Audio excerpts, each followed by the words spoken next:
नमस्कार अनि हार्दिक स्वागत छ। माउन्टेन टेलिभिजन हेरेर बसिराख्नुभएका तमाम हाम्रा आदरणीय दर्शकहरूलाई हामी धेरै धेरै स्वागत गर्दछौँ माउन्टेन फोकसको आजको यो नयाँ श्रृङ्खलामा। दर्शकबिन, लामो समयदेखि जुन भूकम्पबाट पीडित आम जनताले राहत प्राप्त गर्नुपर्ने थियो, यो चिसो मौसममा समय सधैँ उहाँले राहत प्राप्त नगर्दा, नयाँ छानो प्राप्त नगर्दा दुःख कष्ट बेहोर्नु परेको छ, चिसोले कठाङ्ग्रिनु परेको छ। यद्यपि अब यो चिसो पनि सकिन लागेको छ। ढिलो गरेर सरकारले राष्ट्रिय पुनर्निर्माण प्राधिकरण निर्माण गरेको छ, उसले आफ्ना कामहरू आरम्भ गर्दैछ। आजको कार्यक्रममा हामी यो पुनर्निर्माणको काम खास गरी कसरी सुरु गर्नुपर्छ, यो भूकम्पलाई, यो जुन चुनौती हाम्रा बीचमा खडा गरेर गएको छ भूकम्पले, यसलाई अवसरका रूपमा कसरी प्रयोग गर्न सकिन्छ, यसका बारेमा कुराकानी गर्नका लागि हामीले सरकारका पूर्व सचिव र राष्ट्रिय पुनर्निर्माण प्राधिकरणका विज्ञ सदस्य किशोर थापाज्यूलाई स्टुडियोमा आमन्त्रण गरेका छौँ। हार्दिक स्वागत छ थापाजी, यहाँलाई धन्यवाद। मैले अघि पनि यहाँलाई भूमिकामा भने कि हाम्रो जुन भूकम्पले हामीलाई थिलो थिलो बनाएर गयो, धेरै मान्छेहरूले यो एउटा समस्या त भइ नै गयो, यो समस्यालाई चाहिँ एउटा अवसरका रूपमा प्रयोग गर्नुपर्छ, अब नयाँ संरचना बन्नुपर्छ भन्ने बहस एका कोणबाट भएको छ। यद्यपि 1 वर्ष करिब हुन आँट्दैछ। यसरी भन्ने हो भने मिति मात्रै तोक्ने काम गरिरहेछ, यति गतिदेखि गर्ने उतिदेखि गर्ने भनेर भनिरहेछ। वास्तवमा सुरु गर्नुपर्ने कसरी हो, के गर्दैछ प्राधिकरणले, के गर्न खोज्दैछ? अब यो भूकम्प लगायत कुनै पनि प्राकृतिक विपत्तिको व्यवस्थापन गर्ने एउटा पद्धति हुन्छ। यो संसारमा विभिन्न देशमा पनि अवलम्बन गरिएको छ, नेपालले गर्ने पनि त्यही नै हो। त्यो पद्धति के हो त भन्दाखेरि विपत्ति पछिका करिब 2 देखि 6 महिनासम्म उद्धार, राहत र खोजीको काममा गर्ने, 2 देखि 6 महिनासम्म है। अब परिस्थिति अनुसार कुनै 2 महिनामै सकेला, कुनै 6 महिनासम्म जाला, त्यो काम गर्ने हो। त्यसपछि प्रारम्भिक उत्थान भन्दाखेरि चाहिँ एउटा जनजीवनलाई सामान्यकरण गर्ने, त्यो त्यसपछिका अरू 6 महिनाको अवधि त्यो रहन्छ। र यही बिचमा चाहिँ अनिखेरि अब अस्थायी आवासको पनि व्यवस्था गर्ने, यो बिचमा अस्थायी आवासको पनि व्यवस्था गर्ने, जुन अस्थायी आवास चाहिँ करिब 1 देखि 2 वर्षसम्म टिक्न सक्ने अस्थायी आवास चाहिँ व्यवस्था गर्ने, ताकि यो जाडो गर्मी हावाहुरीबाट चाहिँ बच्न सकियोस्। अर्को स्थायी घर नबनेसम्मको लागि त्यो अस्थायी आवास आफ्नो गुजारा जसोतसो गर्न सकियोस् भन्ने हिसाबले त्यो अस्थायी आवास बनाउने काम हुन्छ। र अनि त्यसपछि चाहिँ अनिखेरि पुनर्निर्माणको चाहिँ तयारी पनि त्यही अवस्थामा गरिन्छ भन्नाले भनौँ न विपत्ति पछिको अघिल्लो 2 वर्षभित्र यी सबै कामहरू गरेर अनि हामीले चाहिँ त्यो पुनर्निर्माणको काम पनि सुरु गर्नुपर्ने हुन्छ। अब देशको क्षमता अनुसार हुने कुरा हुन्छ। यो कुनै देशको क्षमता एकदमै राम्रो हुन्छ, उसले विपत्तिपछि 1 वर्षमै पुनर्निर्माण सुरु गर्छ, कुनै देशले त्यो गर्न सक्दैन र उसले ढिला पनि गर्छ। अब अहिले हामीलाई चाहिँ हामी पनि त्यो भनौँ न यो राहत उद्धार र खोजीको काम सम्पन्न गरेर जनजीवन सामान्यकरण गर्ने र यो यो भनौँ न यो चाहिँ हाम्रा जति पनि यो सेवा सुविधाहरूलाई चाहिँ यथास्थानमा चाहिँ सञ्चालन गर्ने अवस्थाबाट चाहिँ हामी गुज्रेका छौँ। तर यो बिचमा हामीले पुनर्निर्माण गर्ने निकायको चाहिँ हामीले जुन स्थापना गर्नु पर्थ्यो त्यो गर्नमा चाहिँ हामी झन्डै 6 महिना ढिला भयो। 6 महिना यो अहिले चाहिँ हामी पुनर्निर्माणको कार्ययोजना बनाउने, यो छलफल गर्ने बेला अहिले नहुनुपर्ने। अहिले त हाम्रो फिल्डमा हाम्रा कर्मचारीहरू खटिएर अब स्थानीयवासीहरूलाई घर निर्माणको लागि निर्माण सामग्री जुटाउने, आर्थिक चाहिँ स्रोत जुटाउने, उहाँहरूलाई चाहिँ अब चाहिँ काममा चाहिँ लगाउने बेला चाहिँ अहिले हो। किनभने हामीले के याद गर्नुपर्छ भन्दा अब फेरि चाहिँ यो त हामीले काम गर्ने त यो जेठसम्म मात्रै हो, असारदेखि बर्खा लाग्छ, काम गर्न सकिँदैन। हामीले चाहे पनि असारमा हामी काम गर्न सक्दैनौँ जतिसुकै कुरा गरे पनि। त्यसले गर्दाखेरि अहिले चाहिँ निर्माणको काम सुरु गर्ने बेला हो यो।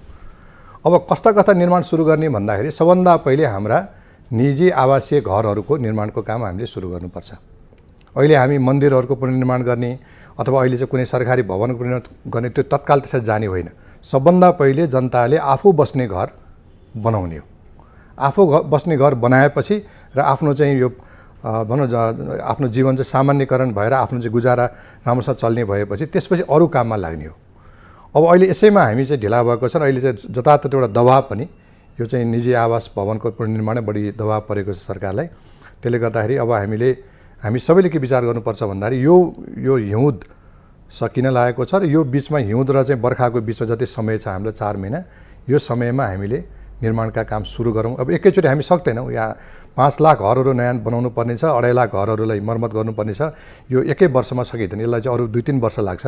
तर पनि जति सकिन्छ यो काम गर्दै गयो भने हामीले चाहिँ पुनर्निर्माणको काम चाहिँ समयमै सम्पन्न गर्न सक्छौँ। अब यो जुन बहुचर्चित पुनर्निर्माण प्राधिकरण बनाउने भन्ने जुन सन्दर्भ थियो अहिले बनि पनि सकेको छ, हामीले खासमा यस प्रकारको संरचना कस्तो बनाउनु पर्दथ्यो? आजको यो पुनर्निर्माण प्राधिकरण जुन हामी कहाँ अहिले भर्खरै बनेको छ, तपाईँ पनि एकजना विज्ञ सदस्यका रूपमा हुनुहुन्छ, यो संरचना कस्तो छ? जस्तो आमन्त्रित सदस्यहरू छन्, विज्ञ सदस्यहरू छन्, अनि फुल टाइमरहरू के कस्ता छन्, यसले कसरी काम आरम्भ गर्छ? अनि अब फुल टाइम काम गर्ने विज्ञ सदस्यका रूपमा काम गर्नेहरूको सेवा सुविधाका सन्दर्भमा चर्चाहरू भएका छन्। यो संरचना के हो, यसले कसरी काम आरम्भ गर्छ? यो पुनर्निर्माण प्राधिकरण भनेर जुन गठन भएको छ यसमा चाहिँ अब तीन किसिमको चाहिँ तहहरू छन्। पहिलो तहमा प्रधानमन्त्रीज्यूले अध्यक्षता गर्ने एउटा राष्ट्रिय परामर्श परिषद भनेर एउटा चाहिँ एडभाइजरी एउटा चाहिँ बडी छ, जसको बैठक चाहिँ अब वर्षमा 1-2 चोटि मात्रै बस्न सक्छ। ठुलो त्यसमा राजनीतिक दलहरू लगायतका विभिन्न चाहिँ पदेन सदस्य हुन्छन्। त्यो चाहिँ एउटा परामर्शको लेभलमा मात्रै सीमित छ। त्यसपछि गएर निर्देशक समिति भनेर प्रधानमन्त्रीको अध्यक्षतामा 9 सदस्यीय समिति छ, जुनमा म पनि एउटा विज्ञ सदस्यको रूपमा छु। यसले चाहिँ प्राधिकरणको र यो जुन भूकम्पको चाहिँ पछिको पुनर्निर्माणको नीति कार्यक्रमहरू स्वीकृत गर्ने र आफ्नो चाहिँ तल हाम्रो प्रमुख कार्यकारी अधिकृतलाई यसमा चाहिँ नीति निर्देशनहरू दिने काम गर्छ। र त्यसपछि प्रमुख कार्यकारी अधिकृत CEO हुनुहुन्छ र उहाँलाई सघाउनको लागि चाहिँ एउटा विज्ञहरूको टोली चाहिँ छ, जो उहाँहरू फुल टाइम काम गर्नुहुन्छ। सेवा सुविधा सहित उहाँले फुल टाइम काम गर्नुहुन्छ। र निर्देशक समितिमा बस्ने चाहिँ विज्ञहरूले त्यस्तो कुनै फुल टाइम काम गर्नु पर्दैन, आवश्यकता अनुसार हाम्रो सेवा हामीले ध्यान दिने हो। र अब बाँकी चाहिँ अब यो प्राधिकरणको एउटा केन्द्रीय कार्यालय काठमाडौँमा हुन्छ। त्यसपछि उपक्षेत्रीय कार्यालय भनेर पाएक पर्ने ठाउँमा 7 ठाउँमा उपक्षेत्रीय कार्यालयहरू राख्ने अहिलेको यो प्रभावित ठाउँहरूलाई मध्यनजर गरिकन प्रस्ताव गरिएको छ। 14वटा जिल्लाहरू अति प्रभावित छन्, 17वटा जिल्ला मध्यम प्रभावित छन्। यी सबैलाई चाहिँ विचार गरेर लोकेसन मिलाएर यी चाहिँ 7वटा उपक्षेत्रीय कार्यालय रहन्छन्। र यसमा बुझ्नुपर्ने कुरा के छ भने पुनर्निर्माण प्राधिकरणले आफैले सबै काम गर्ने होइन। यो सबै सरकारी निकाय, गैर सरकारी निकाय, दात्री निकाय, सुरक्षा निकाय सबै निकायलाई परिचालन गरेर, स्वयंसेवकहरू परिचालन गरेर जसको जहाँ जे क्षमता छ, जसको जहाँ जस्तो पहुँच छ उहाँहरूलाई त्यो जिम्मेवारी दिँदै त्यसको समन्वय गरेर त्यसलाई चाहिँ दिनुपर्ने चाहिँ सहजीकरण गरेर पुनर्निर्माण प्राधिकरणले काम गर्छ। त्यसकारण प्राधिकरणले नै जम्मै गरिदिने भन्ने कुरा चाहिँ सोच्नु हुँदैन। गर्ने काम चाहिँ नेपाल सरकारका तत्त निकायहरू र गैर सरकारी संस्थाहरू, यसमा अन्तर्राष्ट्रिय र राष्ट्रिय दुईटै पर्छन्, तिनीहरूले चाहिँ गर्ने हो। भनेपछि यो अन्तर्राष्ट्रिय पद्धति अथवा प्रयोग पनि पुनर्निर्माण प्राधिकरणको यस्तै प्रकारको हो। तर फरक के छ भन्दाखेरि कुनै पनि देशमा यस्तो ठुलो महाविपत्ति परेपछि अब पुरा चाहिँ ऐनको चाहिँ मस्यौदा बनाएर यहाँ चाहिँ 4 महिना छलफल गरेर त्यसैमा राजनीतिक तानातान गरेर त्यो चाहिँ एउटा ऐन पास गर्ने चाहिँ कुरा चाहिँ संसारमा कहीँ पनि हुँदैन। तर नेपालमा दुर्भाग्यवश भयो, जसका कारणले तपाईको चाहिँ भूकम्पबाट प्रभावित आम जनताले यस्तो चिसोमा आफ्नो जीवन चिसोसँग पौठी जोरी खेर लड्न पर्यो। एकदमै दुर्भाग्य हो, एकदमै दुर्भाग्य हो। तर यो भइगयो। अब कुनै पनि देशमा यस्तो चाहिँ यो किसिमको समय सरकारले उपलब्ध हुने, किन सरकारले त्यहाँ त्यो देशमा ऐन हुन्छ, एउटा भनौँ न प्राकृतिक विपत्तिलाई चाहिँ जुझ्नको लागि एउटा ऐन बनाएको हुन्छ। त्यो ऐनअनुसार सरकारले आवश्यकतामा जे गर्नुपर्छ, जस्तो संस्था खडा गर्नुपर्छ सरकारले खडा गर्छ। त्यो संसदमा गएर व्यापक छलफल गरेर त्यो हुने कुरा होइन। अहिले जस्तो अब यो भयो, हुन चाहिँ नहुनुपर्ने कुरा भयो। हामी कहाँ चाहिँ यति धेरै भनौँ न संवेदनशील विषयमा पनि राजनैतिक तानातान भन्ने शब्दावली तपाईँले जुन प्रयोग गर्नुभयो, हाम्रो राजनैतिक नेतृत्व असंवेदनशीलताको पराकाष्ठा देखाउँदै गइराखेको छ भनेर भन्न सकिन्छ होइन? किन योभन्दा ठुलो अर्को उदाहरण त केही हुन सक्दैन। हो, यो त हामी हरेक दिनै देखिरहेकै छौँ। जनताप्रति, देशप्रति जुन किसिमको संवेदना, जुन किसिमको चाहिँ एउटा यो देश र जनतालाई एउटा चाहिँ भनौँ न केन्द्रबिन्दुमा राखेर हामी अगाडि बढ्नु पर्थ्यो। अब त्यो कति भएको छ हामी सबैले देखिरहेकै छौँ। यो त्यसैको एउटा रूप त्यो प्राधिकरणको यो लफडा हो। अब ढिलै भए पनि यो प्राधिकरण गठन भयो, यहाँले यसले काम गर्ने शैलीका बारेमा बताउनु भयो। अब यसको कानुनी पाटाहरू, ऐनहरू यहाँ बन्दैछ क्यारे, अहिले त्यो भइराखेको छ। जुन जुन संरचनाहरूलाई परिचालन गरेर यसले काम गर्नु पर्थ्यो यसले काम सुरु गर्यो कि गरेन, अहिले के गरिराखेको छ जस्तो लाग्छ? यसले काम सुरु गरिसक्यो, यसले गर्नुपर्ने कामहरू सुरु गरिसकेको छ। अब यो यसले पहिले सुरु गर्नु पर्थ्यो तर ढिला पनि सुरु गरेको छ। अहिले चाहिँ गाउँ गाउँमा गएर अहिले केही जिल्लाहरूमा हाम्रो चाहिँ त्यसको जुन त्यो डिटेलमा डाटा लिने काम चाहिँ भएको छ, कसको घर कति भत्किएको छ, के छ कसो छ। अहिले हाम्रो केन्द्रीय तथ्याङ्क विभागले नै हाम्रा चाहिँ कर्मचारी खटाएर त्यो चाहिँ त्यसको चाहिँ तथ्याङ्क सङ्कलनको काम भएको छ। यो केन्द्रीय तथ्याङ्क विभागले चाहिँ पुनर्निर्माण प्राधिकरणका लागि काम गर्छ कि आफ्नै दायित्व अन्तर्गत काम गर्छ? पुनर्निर्माण प्राधिकरणको निर्देशनमा उसले काम गर्दैछ। त्यो चाहिँ डेटा किन इम्पोर्टेन्ट छ भने त्यो डेटाको आधारमा नै अब ती घर परिवारलाई सरकारले आर्थिक र प्राविधिक सहायता दिनुपर्छ है। अब यहाँ चाहिँ नक्कली भूकम्प पीडित पनि आयो भन्ने कुरा पनि धेरै चर्चामा छ, त्यसको पनि भेरिफिकेसन गर्नुपर्छ है। त्यसले गर्दाखेरि यसको लागि चाहिँ अहिले त्यो काम एउटा सुरु भएको छ भने अर्कोतिर चाहिँ इन्जिनियरहरूको तालिमहरू भइरहेको छ, डकर्मीहरूको तालिमहरू भइरहेको छ, यसका कामहरू अहिले भइरहेका छन्। अब जबसम्म जनताको घर बनाउने काम सुरु हुँदैन तबसम्म त वास्तविक निर्माण त सुरु भएको मानिँदैन।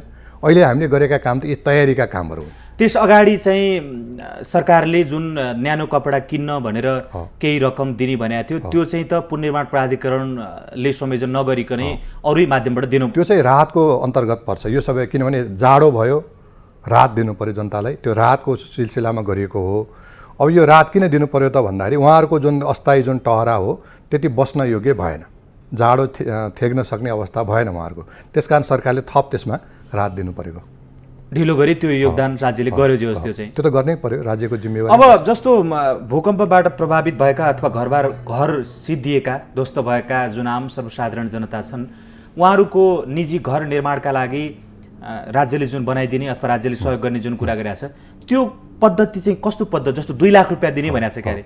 अब नर्मल्ली हेर्दाखेरि आज भनौँ न व्यवस्थित घर बन्नका लागि 2 लाखमा त बन्न सक्ने स्थिति छैन होइन। त त्यो 2 लाख कसरी दिन्थ्यो? पद्धति के एउटा कुरा, दोस्रो कुरा चाहिँ त्यसको समय अवधि के हो? यो के छ भने जुन गाउँमा घरहरू भत्केका छन् त्यो घर भत्किएर त्यसको सामग्री तिनै थुप्रेका छन्, ढुङ्गा माटो काठ पात अलिकति निर्माण सामग्रीहरू तिनै छन्। त्यो 2 लाखको जुन एउटा चाहिँ अङ्क जुन तोकिएको छ त्यो प्याकेज त्यो चाहिँ धेरै सोच विचार गरेरै गरेको हो। किनभनेदेखि अहिले जुन हामीले चाहिँ यो भूकम्प पश्चात जुन यो क्षतिको मूल्याङ्कन र आकलन गऱ्यौँ त्यसबाट के पत्ता लागेको छ भने अधिकांश यस्ता चाहिँ भत्केका घरहरू चाहिँ 450 स्क्वायर फिटका घर चाहिँ त्यो सालाखाला 450 स्क्वायर फिटको चाहिँ घरहरू भत्केको छ। र त्यो 450 स्क्वायर फिटको घर पुनर्निर्माण गर्नलाई कति लाग्छ त भन्दाखेरि केही निर्माण सामग्री तिनै छन्, त्यो पुनः प्रयोग गर्न सकिन्छ। अब त्यसमा प्रविधि अलिकति थप्नु पर्यो, नपुग सामान किन्नु पर्यो। जस्तो ग्रामीण भेगमा त ढुङ्गा र काठ बाहेक अरू त प्रयोग नहोला, त्यो अधिकांश त्यो काठ ढुङ्गा होइन, अब बाँस प्रयोग हुनसक्छ। अब जस्ता पाताको लागि सरकारले जुन 15,000 दिएको छ त्यो 15,000मा केही जस्ताहरू उपलब्ध छन्, अब नपुगे थप्नु पर्यो त्यसमा। र गर्नु चाहिँ के पर्यो भने बाहिरबाट मान्छे बोलाएर चाहिँ त्यहाँ मिस्त्री बोलाएर काम गराउने होइन कि स्थानीयवासीले नै आफैले नै त्यो काम गर्ने चाहिँ एउटा परिपाटी पनि बसाउनु पर्यो। त्यसकारण त्यो 2 लाख रुपियाँमा नपुग केही सामानहरू र अनिखेरि केही ज्याला, त्यसको लागि चाहिँ 2 लाख प्रयोग गर्ने हो। र त्यो गर्नको लागि सरकारले जुन अहिले चाहिँ नक्साहरू बनाइदिएको छ भूकम्प प्रतिरोधी घरहरूको, उहाँहरूलाई आफूलाई मनपर्ने नक्सा उहाँले चाहिँ लिन सक्नुहुन्छ, छान्न सक्नुहुन्छ। र त्यो छानेको नक्सा अनुसार चाहिँ उहाँले बनाउने र बनाउँदै जाँदाखेरि अब चाहिँ बन्यो कि बनेन भन्ने कुराको सुनिश्चित नगरिकन त पैसा दिने कुरा भएन। त्यसकारण सुरुमा पहिलो केही पेस्कीको रूपमा सुरुमा लिएर पछि अनिखेरि त्यसलाई किस्ताबन्दीमा उहाँको निर्माण हुँदै जान्छ, अनिखेरि पेमेन्ट पनि गर्दै जाने। र यो सबै पेमेन्ट चाहिँ ब्याङ्क मार्फत गर्ने, यहाँ क्यास दिने होइन।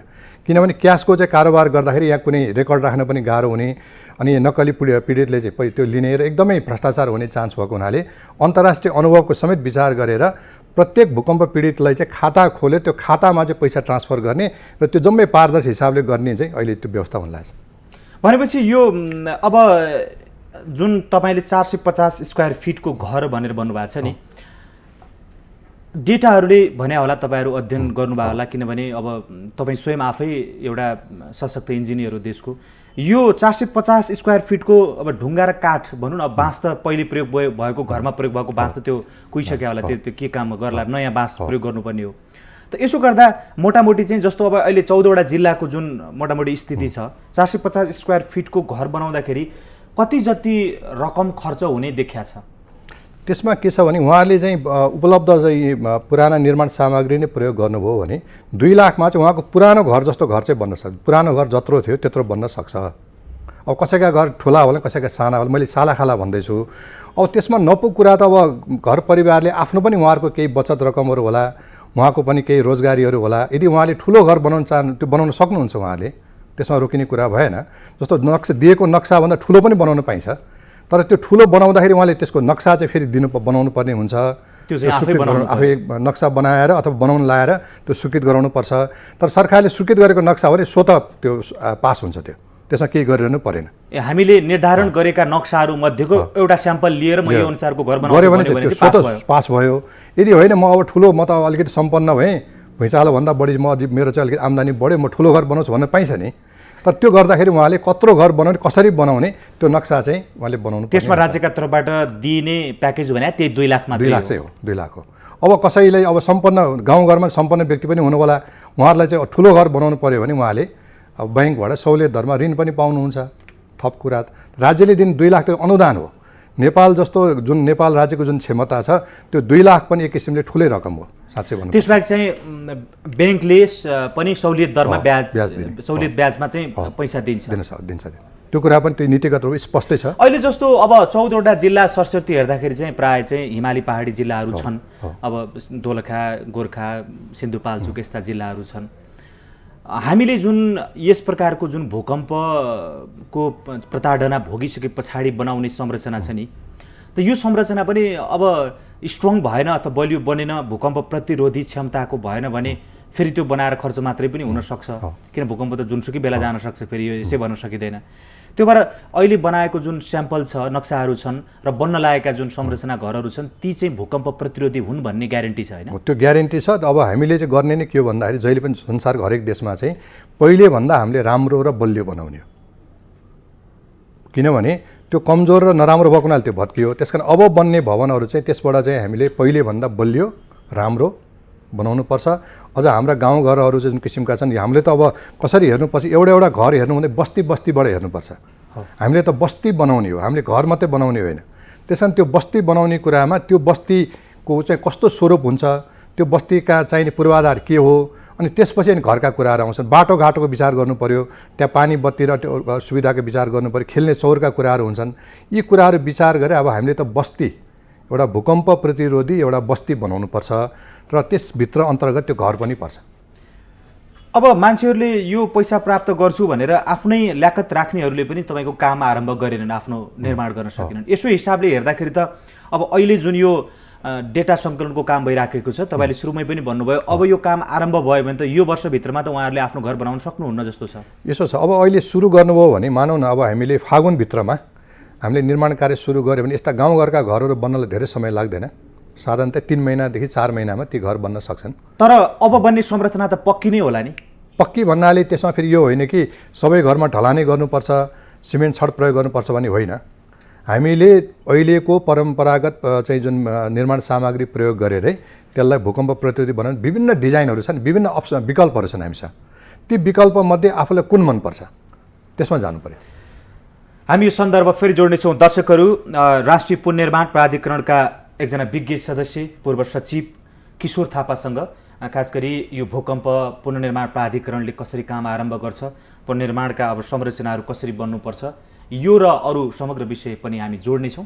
सन्दर्भ फेरि जोड्नेछौँ। बेला भएको छ छोटो विश्रामको।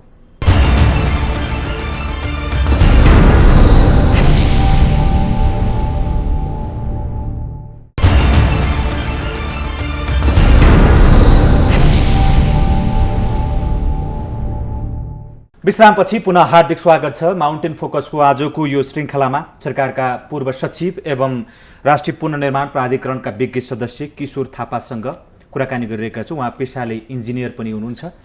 त्यही हैसियतमा सरकारले उहाँलाई पुनर्निर्माण प्राधिकरणको विज्ञ सदस्यका रूपमा पनि मनोनयन गरेको हामीले बुझेका छौँ। पुनः स्वागत छ यहाँलाई हाम्रो कार्यक्रममा। अहिले अब यो भूकम्पले जुन अब अलिकति हामी समग्र कुरा गरौँ, अघि हामी प्राधिकरणको पर्टिकुलर कुरामा गएका थियौँ। तपाईँ शहरी विकास मन्त्रालयको सचिव पनि हुनुहुन्थ्यो यस अगाडि, सम्भवतः निजामती सेवाबाट रिटायर्ड हुने बेलामा तपाईँ त्यहीँकै सचिव भएर रिटायर्ड हुनुभएको थियो। भूकम्प जान्छ भनेर त्यस अगाडिका कैयन रिपोर्टहरूले हामीलाई भनेका थिए, तर काठमाडौँमा चाहिँ बिना प्लानिङ हामीले भनौँ न धेरै ठाउँमा चाहिँ बिना प्लानिङ हेजार्डली घरहरू निर्माण गऱ्यौँ, यसको संरचना पुरै बिगाऱ्यौँ। यो भूकम्प गयो, भूकम्पले चाहिँ पुराना संरचनाहरू यहाँ पनि मक्किएका छन्, तपाईँको चाहिँ के अरे पुनः बनाउनु पर्ने खालका छन्।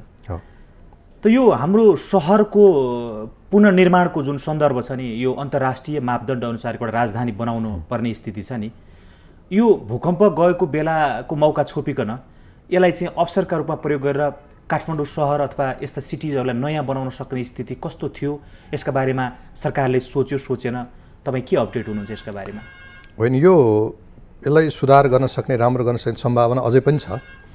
अब हाम्रो के छ भने यसमा स्थानीय अब नागरिकहरू पनि सचेत हुनुपर्छ र सरकारी निकायले पनि यसमा चाहिँ एउटा निश्चित एउटा योजना बनाएर नागरिकहरूलाई त्यसबाट चाहिँ उहाँहरूलाई कन्भिन्स गर्न सक्ने हिसाबले ल्यायो भने त्यो काम गर्न सकिन्छ। एउटा के याद गरौँ भने यत्रो किसिमको चाहिँ अस्तव्यस्त सहर हुँदाहुँदै पनि यत्रो भूकम्पमा जुन किसिमको चाहिँ क्षति अनुमान गरिएको थियो त्यो क्षति भएन। मैले यसमा जोड्न चाहेँ, अस्ति भर्खरै एउटा रिपोर्ट सार्वजनिक भएको थियो, सायद त्यो बेलायती वैज्ञानिकहरूले भूगर्भविदहरूले सम्भवतः म ठ्याक्कै लेकिन भएन त्यो सायद प्रकाशन गरेको छ, सायद जुन रफ्तारको चाहिँ भूकम्पको चाहिँ के अरे एउटा चाहिँ धक्का थियो त्यो अनुसारको क्षति भएन, फेरि जान सक्छ भन्ने खालको रिपोर्ट आएको छ। हो, त्यसमा त्यो क्षति नमुनाको कतिको भनौँ न ऊ छ यो आधारित वैज्ञानिकहरूले अब उहाँले त धेरै त्यसमा अब सबै कुराहरू अनुसन्धान गरेरै अध्ययन गरेर उहाँले गर्नुभएको छ, त्यसलाई हामीले चाहिँ मनन गर्नुपर्छ। तर अब हामीले चाहिँ गर्नुपर्ने पूर्व तयारी गर्नु पर्यो। अहिले भूकम्पको लागि हाम्रो पूर्व तयारी अझ पुगेको छैन। हामीले हरेक वर्ष भूकम्प सुरक्षा दिवस त मनाउँछौँ, त्यो मनाएको पनि यो पूर्व तयारी राम्रो होस् भनेरै हो। कतिपय कुराहरू हामी तत्कालै हाम्रा यी भएका लाखौँ लाख घरलाई तुरुन्त फेर्न सक्दैनौँ, यी घरलाई तुरुन्तै अब चाहिँ हामी सब प्रबलीकरण गर्न सक्दैनौँ, तर आफ्नो जीवनशैलीलाई यसरी बनाउन अलिकति सुधार्न सक्छौँ जसबाट चाहिँ यस्तो विपत्ति परिहाल्दाखेरि हाम्रो चाहिँ अलिक यसको क्षति चाहिँ कम हुन चाहिँ बनाउन सक्छौँ। र अहिले पनि यो जुन अलिअलि यो जुन यो गएको भूकम्पमा स्थानीय स्तरमा जुन किसिमको प्रयासहरू गरे नि, त्यो प्रयासले गर्दा के हो त भन्दाखेरि दुई चारवटा चाहिँ कुराहरू जुन अन्यत्र जुन देखिन्थ्यो यहाँ हुन सकेन, भएन। त्यो कुरा कस्तो भने एउटा कुरा त आम स्थानीयवासीहरू आफूमा मिलेर बसे, आफ्नो चाहिँ दुई चार दिन आफू मिलेर बसेर टोलटोलमा आफ्नो चाहिँ एउटा व्यवस्थापन गरे जुन सरकारले गर्न सक्दैन, त्यो गरेर अलिकति क्याजुअल्टीहरू कम भयो। अर्को कुरा के हो त भन्दाखेरि जुन लुटपाट अराजक आतङ्क जुन फैलिन्थ्यो अधिकांश त्यो यहाँ भएन, किनभने त्यो समाजले नै त्यसलाई व्यवस्थित गर्यो, सरकारले त्यसमा धेरै टाउको दुखाइरहनु परेन। त्यसमा यस्ता सकारात्मक कुराहरू पनि देखिएका छन्। अब हामीले यस्ता कुराहरूलाई जगेना गर्दै अब हामीले केमा सुधार गर्नु पर्यो त भन्दाखेरि अब हामी त आफ्ना चाहिँ अगाडिको चाहिँ के अरे पोखरी चाहिँ पुरेर घर बनाउने, चौर मिचेर अफिस बनाउने, त्यस्तो चाहिँ हामीले प्रवृत्ति 10औं वर्ष देखेका छौँ नि। त्यस्तो होइन कि आफ्नो घर अथवा आफ्नो टोलमा कतै न कतै एउटा खुला ठाउँ चाहिँ हुनै पर्दो रहेछ, मेरो घर मात्रै बलियो भएर भएन, मेरो टोल सुरक्षित हुनुपर्दछ भनेर त्यो चाहिँ चेतना त अहिले जुन आएको छ नि, त्यसमा अब हामीले चाहिँ स्थानीय नागरिक र सरकार मिलेर त्यो टोलमा कहाँनिर चाहिँ खुला ठाउँ रहन सक्छ, यदि सार्वजनिक छ भने सार्वजनिक खुला ठाउँको रूपमा गरौँ, सकिँदैन भने कसैको निजी जग्गा छ भने त्यो निजी जग्गालाई बरु चाहिँ भाडा तिरेर हुन्छ कि अथवा त्यो खरिद गरेर हुन्छ, त्यसलाई चाहिँ एउटा सार्वजनिक एउटा चाहिँ खुला ठाउँको रूपमा त्यसलाई राखौँ। खुला ठाउँ भनेर फेरि त्यहाँ पार्टी प्यालेस बनाउने होइन, त्यहाँ खुलै हुनुपर्छ, जुनसुकै बेलामा पनि मान्छे त्यहाँ गएर चाहिँ बस्न सक्ने पाल्टाङ चाहिँ हुनु। अब यो त तपाईँको चाहिँ मौजुदा हामीसँग उपलब्ध भएका चिजहरूमा सचेतना अपनाउने कुरा मात्रै हो। मैले अलिकति म्यासिभ परिवर्तनको कुरा गरेँ, जस्तो अब हामीभन्दा चाहिँ कमजोर राजधानी पनि हुन सक्छन् विश्वका कुनै ठाउँहरूमा, तर विकसित भनिएका अथवा जसको हामीले उदाहरण लिनुपर्छ त्यस्ता देशहरूमा त सबै ठाउँमा चाहिँ व्यवस्थित छ, खुल्ला चौर छ, बाटो खुल्ला छ, अनेकन सुविधाहरू छ जो राजधानी भन्न लायक छ। अब हामी कहाँ त जताततै घरहरू बने, बाटो हाम्रो एकदमै साँघुरो छ जसले घन्टौँ जाम हामीले बिताउनुपर्छ। एउटा शहरी विकासको विज्ञका हैसियतले पनि मैले तपाईँसँग सोध्न चाहेँ, यो बेलामा चेतना स्तर व्यापक बढेको छ मान्छेलाई, आजै पनि पहिलेको तुलनामा मान्छेलाई कन्भिन्स गर्न सकिन्छ। हामीलाई चाहिँ भनौँ न, अब तपाईँको चाहिँ 6 लेनको बाटो चाहिन्छ भनेर भन्यो भने कसैले नो भन्दैन, आफ्नो संरचना ध्वस्त हुन्छ भने पनि मान्छे कन्भिन्स हुन सक्ने स्थिति छ यहाँ। त त्यस्तो अवस्थामा सरकारले म्यासिभ परिवर्तन ल्याउँ, यो सिटीलाई अन्तर्राष्ट्रिय स्तरको बनाऊ भन्न पनि जनतालाई कन्भिन्स गर्ने बेला थियो, साथ दिन सक्ने बेला थियो यो, तर केही भएन नि त्यस्तो। काहीँ अध्ययन त्यस्तो भएको छ, त्यस्तो कुराहरू भएको छ। जस्तो अहिले सडक विस्तारका क्रम चालु नै छ, तपाईँले अहिले पनि ठाउँ ठाउँमा देख्नुहुन्छ। त्यसै त्यो सडक विस्तारको क्रमलाई चालु गर्दै अब विस्तार मात्रै गरेर भएन कि सडकमा चाहिँ पैदल यात्रीको लागि साइकल यात्रीको लागि समेत ठाउँ राख्दै ठाउँमा चाहिँ यो चाहिँ हाम्रो चौबाटोहरूलाई व्यवस्थित गर्दै कहीँ पर्छ भने फ्लाइओभर बनाउँदै अन्डरपास बनाउँदै यी कामहरू गर्दै जानुपर्ने छ ताकि ट्राफिक व्यवस्थापन होस्। अर्को कुरा चाहिँ हाम्रा पुलहरूलाई चाहिँ जुन जीर्ण पुलहरूलाई फेरि पुनर्निर्माण गर्नु, कि पुल भत्क्यो भने बडा समस्या पर्छ। सौभाग्यवश यसपालि कुनै पुल भत्केन, कुनै पाइपहरू फुटेनन्, केही भएन। तर यस्तो चाहिँ सधैँ यो होला भन्ने त होइन, योभन्दा धेरै अप्ठ्यारो पर्न सक्छ। अर्को कुरा चाहिँ अब यो खुला स्थानको चाहिँ पहिचान गर्ने, खुला स्थानको चाहिँ व्यवस्थापन गर्ने काम गर्दै जानु पर्यो। अब जहाँ हामी नयाँ ठाउँमा सहर विस्तार गर्दै जान्छौँ त्यहाँ घडेरीहरू मात्रै बनाउँदै जाने होइन कि त्यहाँ खुला ठाउँ सहितको त्यहाँको चाहिँ योजना बनाएर त्यो अनुसार चाहे हाम्रा चाहिँ जग्गा व्यवसायीले चाहिँ घडेरी विकास गरून्, चाहे सरकारी निकायले गरून्, त्यहाँ चाहिँ जसरी एउटा घडेरीको घर बनाउनलाई घडेरी दिन्छ त्यसै गरी खुला ठाउँ पनि स्पष्ट देखिने गरी खुला ठाउँको व्यवस्था गरेर मात्रै त्यहाँ प्लटिङ गर्ने गऱ्यो भने पनि स्थानीय स्तरमा केही न केही व्यवस्थापन हुन्छ। तर अब कुवर राजधानीभित्रको हामीले हेर्ने हो भने त अब त्यस्तो प्लानिङ गर्ने ठाउँ नै बाँकी रहेको देखिँदैन। जस्तो हाम्रो कोर एरिया भने जुन हाम्रो मल्लकालीन जुन हाम्रो चाहिँ सहरी क्षेत्र छ, हाम्रो चाहिँ कोर एरियामा त्यहाँ त ठुलो चोकहरू छन् नि, ती चोकहरूलाई चाहिँ हामी व्यवस्थापन गर्न सक्छौँ। त्यहाँ त हाम्रो पुर्खाले यी सबै चोकहरू बनाएको थिए। त्यसैले अब त्यसलाई नमासिकन त्यो चोकलाई चाहिँ हामीले चाहिँ व्यवस्थापन मात्रै गऱ्यौँ भने पनि त्यो ठाउँकोलाई चाहिँ राम्रै हुन्छ त्यो। र हाम्रा पुराना घरहरूलाई अहिले जुन हामीले एउटा चाहिँ हाउस पुलिङ भनेर जुन भनेका छौँ, पुरानो घरको स्वरूप कायम गर्दै ती घरलाई भूकम्प प्रतिरोधी पुनर्निर्माण गर्ने, तर ती चोकहरू बाटाघाटाहरूले जस्ताको तस्तै राख्यो भने चाहिँ हामी पुरानै शैलीको सहर पुनर्निर्माण गर्छौँ तर आधुनिक सुविधाहरू प्राप्त गर्छ हामी। तर त्यस्तो त बाँकी रहेन नि, किनभने हाम्रो जस्तो कुन ठाउँमा कस्तो प्रकारका घरहरू बनाउने, कहाँ चाहिँ रेजिडेन्सियल एरियाहरू राख्ने, कहाँ चाहिँ व्यापारिक भवनहरू बनाउने, कहाँ स्कुल कलेज, कहाँ सरकारी निकायहरू कता राख्ने, यस प्रकारको बिना प्लानिङै एउटा कचाकुचुक जहाँ पाए त्यहीँ अनेकन बनाएको छ। तपाईँको यही तपाईँको चाहिँ भनौँ न अब 2 तलाको घरहरू बनाएर ठाउँमा चाहिँ हाई रेन्जका बिल्डिङहरू बनेका छन्। यो त अब यो पुनः म यसरीकन फन्डामेन्टल्ली सुरु गर्छु भन्न चाहिँ असम्भव भइसक्यो हो। होइन, फन्डामेन्टल्ली सुरु गर्ने होइन, हामीले त कस्तो त्यो एकदमै सम्भव पनि छैन कि। हामीले अहिले भएको कुरालाई सुधार गर्ने, त्यसलाई राम्रो व्यवस्थापन गर्ने र नयाँ कुरालाई योजना बनाउने हो। अहिले चाहिँ हामी असन इन्डोर्सक भत्काएर पुरै यहाँ चाहिँ अर्को चाहिँ आधुनिक सहर बनोस् भन्ने त हुँदैन। फेरि अर्को कुरा के याद छ भने काठमाडौँ उपत्यका भनेको अथवा काठमाडौँ सहर भनेको 3000 वर्ष पुरानो सहर हो। किराँतकाल, लिच्छिवीकाल, मल्लकाल हुँदै शाहकालसम्म आएको सहरमा हाम्रो धेरै पौराणिक र ऐतिहासिक कुराहरू छन्। होइन, मैले जान्न खोजेँ जस्तो अब किनभने काठमाडौँ, भक्तपुर, ललितपुर जुन पौराणिक सहरहरू जस्तो चाहिँ यसको पहिचान छ, त त्यस्तो पहिचान झल्किने प्रकारका निर्माण भइदिएको भए आधुनिक सुविधा युक्त तर पुरानो पौराणिक कला परम्परा र संस्कृतिले भरिपूर्ण भएको भए हाम्रो जुन एउटा चाहिँ त्यसका हिसाबले मान्छेहरू विश्वभरिबाट आउँथे नि, त्यसलाई प्रायोरिटी अथवा त्यसको प्रवर्धन हुने थियो। होइन, त्यो त त्यसको लागि त अहिले त्यसको बेग्लै एउटा कार्ययोजना त बन्दैछ नि त। तपाईँको साँखु, उत्तरको साँखु र दक्षिणको बुगमतीको लागि पुनर्निर्माण गर्ने योजना त बनिसकेका छ नि त। त्यो किसिमको तयारी त हुँदैछ, त्यो पुरानै हिसाबले बनाउने तर आधुनिक सुविधा सहितको। अहिले चाहिँ तपाईँहरू जस्तो युवा पुस्ता बस्न सक्ने त्यस्तो किसिमको चाहिँ एउटा बस्ती चाहियो नि त। फेरि बस्ती भनेर मान्छे बस्न सक्ने बस्ती बनाएर त भएन। त्यो त्यसका आधुनिक सुविधा पुरानो सबै चिज चाहियो। त्यसमा त्यो कुराको लागि त अब अहिले साँखु र बुगमतीको पुनर्निर्माणले एउटा नयाँ रूप दिन्छ। एउटा कुरा त्यो। पाटनमा पनि जुन भत्केका जुन पिलाछे भन्ने जुन टोल छ, पिलाछेमा नयाँ चाहिँ एउटा शैलीको टोलको चाहिँ पुनर्निर्माणको काम अहिले त्यहाँ हुँदैछ पुरानै शैलीमा है। र अब त्यो कुरा काठमाडौँमा पनि अब हामीले सुरु गर्ने भने केही त्यहाँका स्थानीयवासीहरू लागिराख्नु भएको छ। त्यस कारण यो काम यो पनि एउटा लहर त चलेको छ नि। र जस्तो अब राजधानी काठमाडौँ अर्को एउटा समस्याबाट ग्रसित छ, खानेपानीको समस्याबाट ग्रसित छ।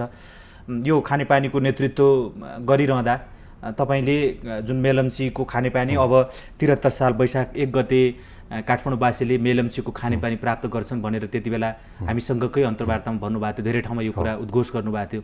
तर परिस्थितिले त्यस्तो देखाएन नि, किनभने यो त लम्बेला जस्तो भयो।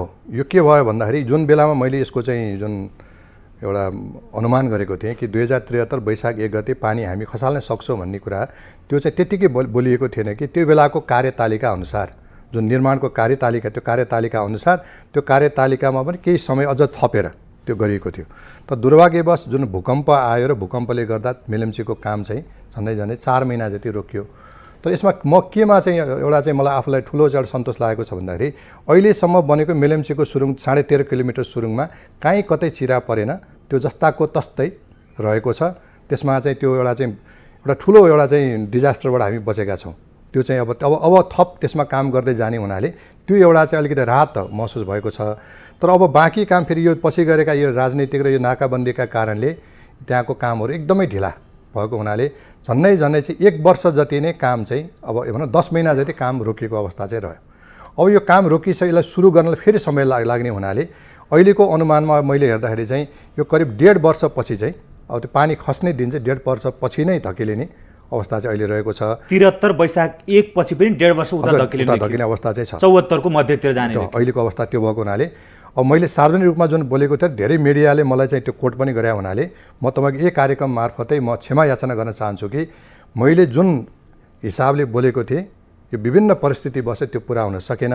तर त्यो परिस्थितिको निर्माण त तपाईँले गरेको होइन, तर मैले यो बोलेको हुनाले आम चाहिँ भनौँ आम नेपाली जनताले मेरो बोलीमा एउटा विश्वास गर्नुभएको हुनाले मैले चाहिँ यो सार्वजनिक रूपमा चाहिँ क्षमा याचना गर्नै पर्ने हुन्छ।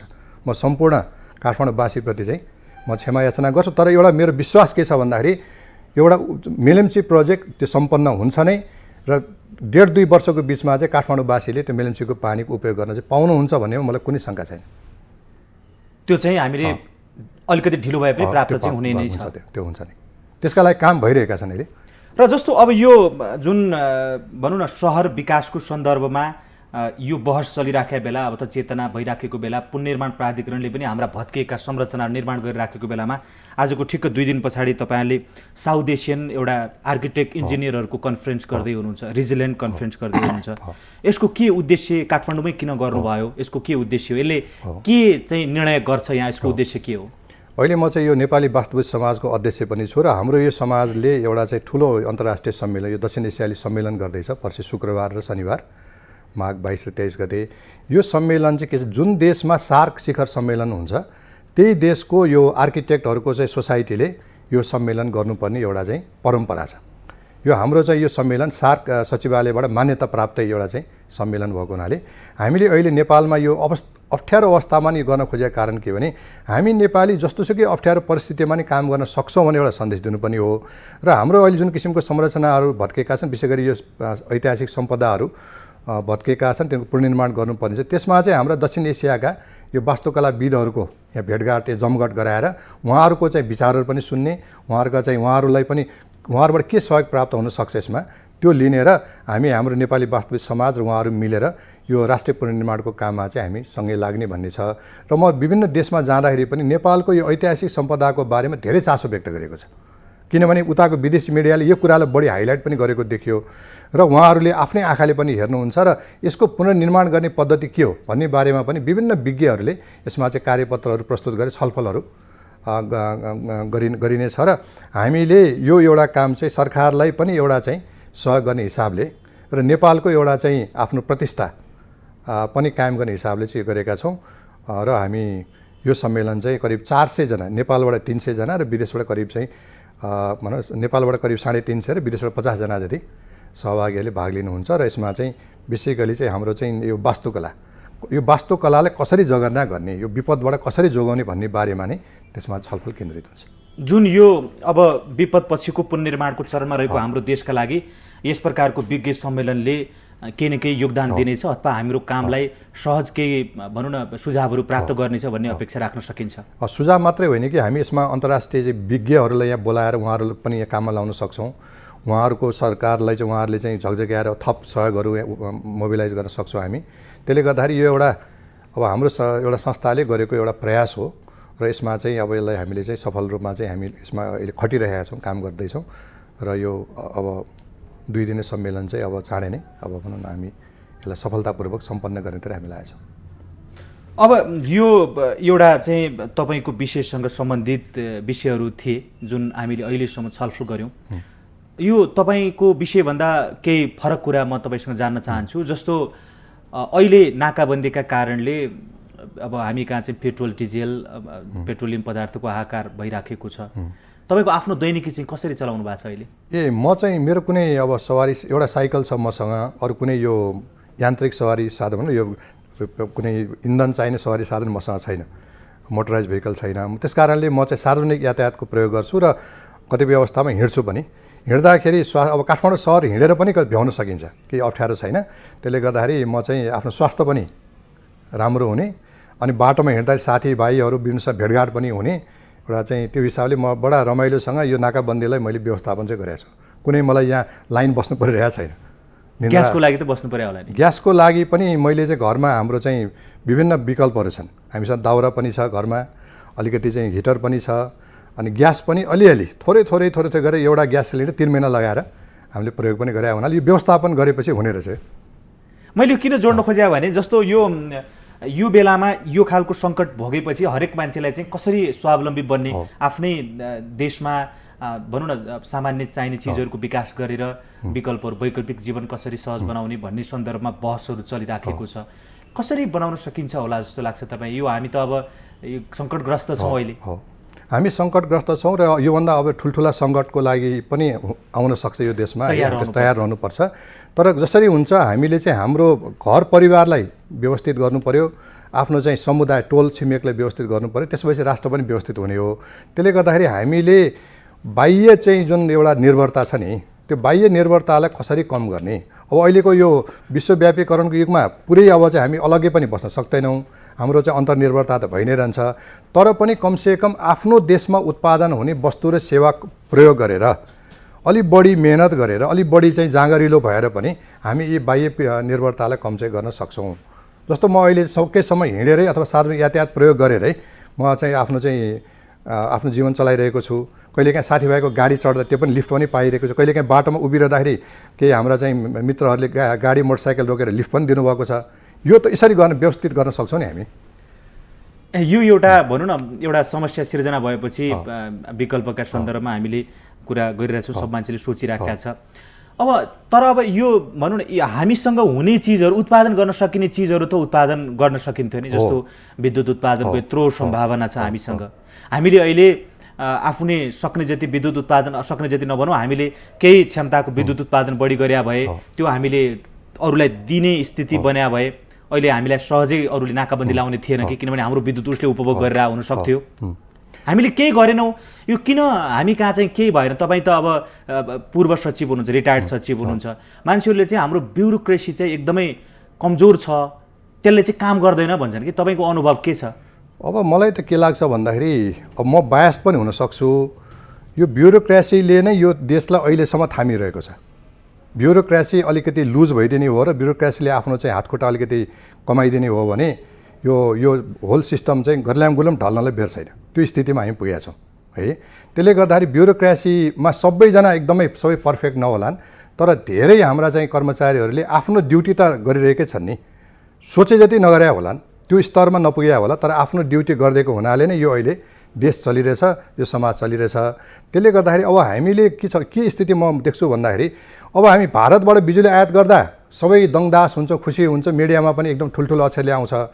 अनि हाम्रो देशमा बिजुली उत्पादन गर्ने कुरामा यहाँ चाहिँ आन्दोलन हुन्छ, झगडा हुन्छ, त्यहाँ चाहिँ त्यो आगजनी हुन्छ, तोडफोड हुन्छ। त्यो कार्यालयमा जुन निकाय अथवा जुन संस्थाले नेपालमा बिजुली निकाल्छु भन्छ त्यसको चाहिँ कार्यालय तोडफोड हुने र त्यहाँ अनेक किसिमका आन्दोलन, अनेक चाहिँ कुराहरू आउने यहाँ होइन, के अरे यहाँ चाहिँ चक्का जाम हुने, यहाँ चाहिँ के अरे बन्द हडताल हुने। बरु भारतबाट ल्याउनु किन पर्यो भनेर चक्का जाम गर्नु? भारतबाट ल्याउने कुरामा कसैले चक्का जाम गरे, कसैले आन्दोलन गरेको मैले सुनेको छ। खुसी भनेपछि यो के हो त? यो बुझ्नु, हामी सबैले बुझ्नु पर्यो कि को हो त नेपालमा बिजुली उत्पादन हुन नदिकन नेपाली जनतालाई 96 घन्टा हप्ताको अँध्यारोमा राख्ने चाहिँ त्यो तत्त्व को हो?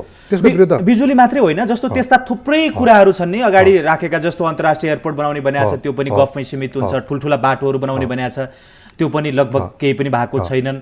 अब त्यही हामीले पञ्चायतकालीन अवस्थामा बनेको पूर्व पश्चिम महेन्द्र राजमार्गकै मात्रै हामीले दोहन गरिरहेका छौँ। अरू नयाँ बाटोहरू मध्य पहाडी अझै बनिसकेका छैन। यस्ता थुप्रै नयाँ संरचना केही बनेकै छैनन्, बन्न खोजेपछि अनेक लफडा भइहाल्छ। अनेक लफडा हुन्छ। जब जनतालाई सुख सुविधा दिने कुरामा, आम जनतालाई राहत सुख सुविधा दिने कुराहरूमा चाहिँ यहाँ ठुल्ठुला विरोध, ठुल्ठुला चाहिँ यहाँ विवादहरू खडा गरिने, अनि कुनै व्यक्ति समूह र चाहिँ कुनै दलको फाइदाको लागि गरिने कुरामा सबैजना दङदास हुने, त्यसमा केही नहुने चाहिँ यो प्रवृत्ति के हो? हामीले बुझ्नुपर्ने कुरा यहाँनिर छ नि। किन यो हुन्छ? किन जनतालाई दिने सुख सुविधामा यहाँ विरोध हुन्छ? किन त्यहाँ अवरोध खडा गरिन्छ? बाटो बनाउँदा, पानीको व्यवस्था गर्दा, यहाँ चाहिँ के अरे बिजुली निकाल्ने कुरामा यो सार्वजनिक यातायातको अवस्था यस्तो चाहिँ तर थापाजी जस्तो एउटा कुरा नि, जस्तो अब यस प्रकारको सरकारको परिवर्तन, दलीय व्यवस्था भएका धेरै उथलपुथल भइरहेका ठाउँमा पनि भनौँ न स्थायी सरकारको हिसाबले कर्मचारी तन्त्रले आफ्नो कानुन अनुसार स्ट्रङली काम गर्यो भने स्थायी सरकारमा काम गर्छ। तर हामी कहाँ त तपाईँले भने जस्तो केही भनौँ न हात गर्न सकिने अथवा केही रोल मोडलहरू हुनुहुन्छ, जस्तो तपाईँलाई पनि हाम्रा दर्शकहरूले त्यसरी नै बुझेका थिए, एउटा काम गर्ने कर्मशील कर्मचारीको रूपमा बुझेका थिए, विज्ञ कर्मचारीका रूपमा बुझेका थिए। तर सबै त त्यस्तो छैनन्, जो चाहिँ राजनीतिज्ञहरूको होमा हो मिलाएर आफ्नो तपाईँको कसरी फाइदा हुन्छ त्यतातिर मात्रै लागे, जसले गर्दा पनि त केही काम भएन। जस्तो आन्दोलन चक्काजाम यताउता हुँदा चाहिँ कर्मचारी भनौँ अथवा सिडिओ प्रशासन यताहरूलाई त अधिकार दिएको थियो नि त्यो नियन्त्रण गर्ने, त्यसलाई चाहिँ प्रयोग गर्ने, त्यो राजनीतिक हाबी बढी भयो नि त त्यहाँ, त्यो मान्नुपर्ने नै कारण छ त्यस्तो होइन। यसो भइदियो, समस्या के भयो भने समस्याहरू राजनीतिक तहबाट खडा हुने भयो, राजनीतिक रूपमा त्यो विवादहरू र चाहिँ समस्या हुने, त्यो किसिमको चाहिँ कहिलेकाहीँ त्यो समस्या गरी हिंसात्मक भइदिने, अनि समाधान चाहिँ प्रशासनबाट खोजिने भयो नि। राजनीतिको समस्याको समाधान प्रशासनले गर्नै सक्दैन, यो स्पष्ट हो।